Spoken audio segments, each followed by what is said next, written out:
ये खबर मानव रचना ऑनलाइन द्वारा प्रस्तुत की गई है।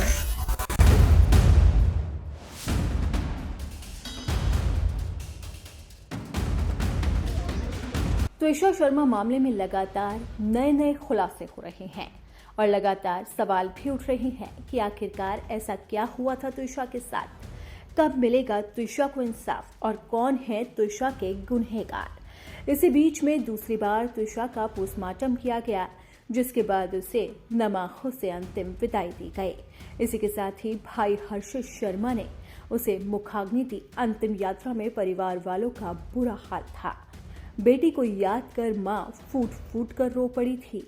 इसी बीच में पिता की याचिका पर मध्य प्रदेश हाई कोर्ट ने दोबारा से पोस्टमार्टम करने के निर्देश दिए थे, जिसके बाद एम्स की टीम ने त्विषा का पोस्टमार्टम किया था। वहीं अब त्विषा के पति समर्थ ने बड़ा बयान दिया है और उन्होंने ये बताया है कि आखिरकार बेंगलुरु में त्विषा और उनके बीच में क्या हुआ था।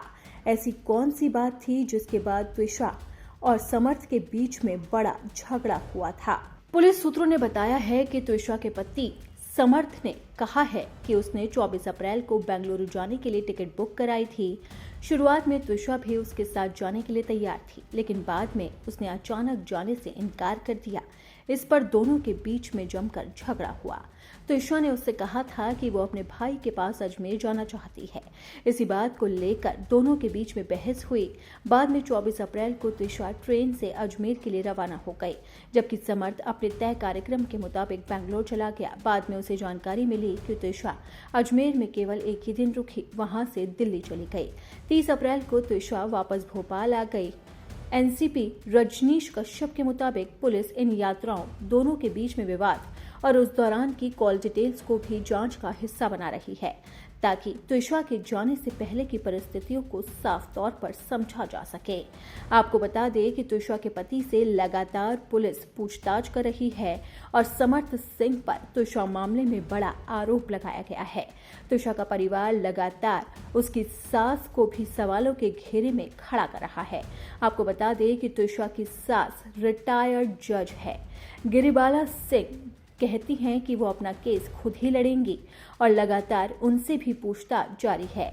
लेकिन पुलिस की इस कार्रवाई के बीच में सवाल एक ही बना हुआ है कि आखिरकार त्विषा के साथ ऐसा क्या हुआ कि उसे अपनी जान देनी पड़ी।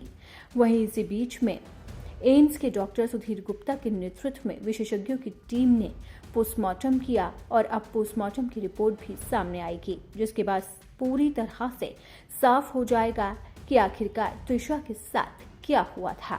आपको बता दें कि 12 दिन के बाद त्विषा को नमाखों से अंतिम विदाई दी गई थी। परिवार त्विषा का शव लेने से इनकार कर रहा था और साफ तौर पर कहा गया था कि जब तक इंसाफ नहीं होगा तब तक हम आगे की कार्रवाई नहीं करेंगे। लेकिन दोबारा से पोस्टमार्टम होने के बाद परिवार ने त्विषा को अंतिम विदाई दी। इस दौरान पिता को फूट फूट कर रोते हुए देखा गया। मां भी अपनी बेटी को पुकारती रही और छोटे भाई ने नमाखों के साथ अपनी बहन को विदा किया। इस दौरान उनके परिवार के कई लोग वहां पर खड़े मौजूद नजर आए। भाई हर्षित, जिसने अपनी छोटी बहन को बेटी की तरह प्यार किया, खुद को संभालने की कोशिश कर रहा था और इसी के साथ ही कांपते हाथों और भारी मन से उसने अपनी बहन को विदा किया। आपको बता दें कि त्विषा शर्मा के ससुराल पक्ष से कोई भी सदस्य इस दौरान शामिल नहीं हुआ।